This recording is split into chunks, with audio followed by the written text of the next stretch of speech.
Matt Melzak joining us again to talk what else about the Mud Hens. Now, Matt, the Tigers released their top prospects list, and no surprise here, we had quite a few hens in the top 10 and beyond.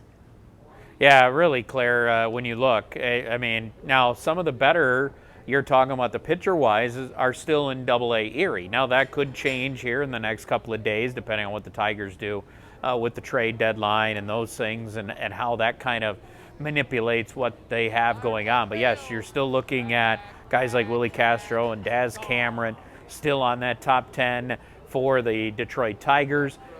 And they're going to be here, but you'd figure at some point they're going to get a look for the Tigers, and that would probably be the case, hopefully sooner than later, especially for a guy like Willie Castro. You got to figure he is going to be in the mix. Another guy is Victor Reyes, who is a guy that certainly could be playing every day right now for the Tigers. We'll see what ends up happening here in the coming days for those last 2 months of the season and how the Tigers do shape their roster.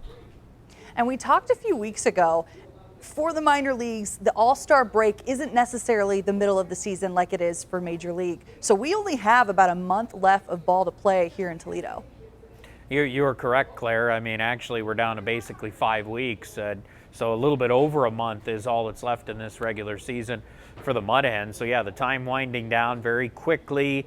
And whether we'll still see some of those guys like an Alex Faedo that's pitching very well at Double-A Erie, Matt Manning, those guys are certainly looking like they're becoming too good for Double-A baseball. It's about time that maybe they get a look at the Triple-A level, maybe they get a look at the Major League level. That's going to depend on the Tigers on what they want to do with those guys. The next step would be to see them here in Toledo, at least for the last couple of weeks of the season, maybe get them a couple of starts in Triple-A just to give them kind of a taste, and then they could have that look maybe in September for the Tigers, or they wait until spring training, and then they would have that opportunity, kind of like a Spencer Turnbull, I think is a great example of a guy that came up late last year, got into August, all of a sudden he's with the Hens, he got an opportunity to start a few games, also got a start in the playoffs, and then you turn around and he goes into spring training. What did he do?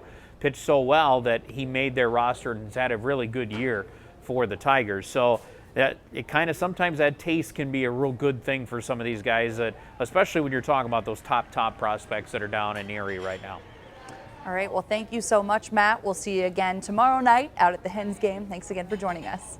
You got it, Claire, anytime.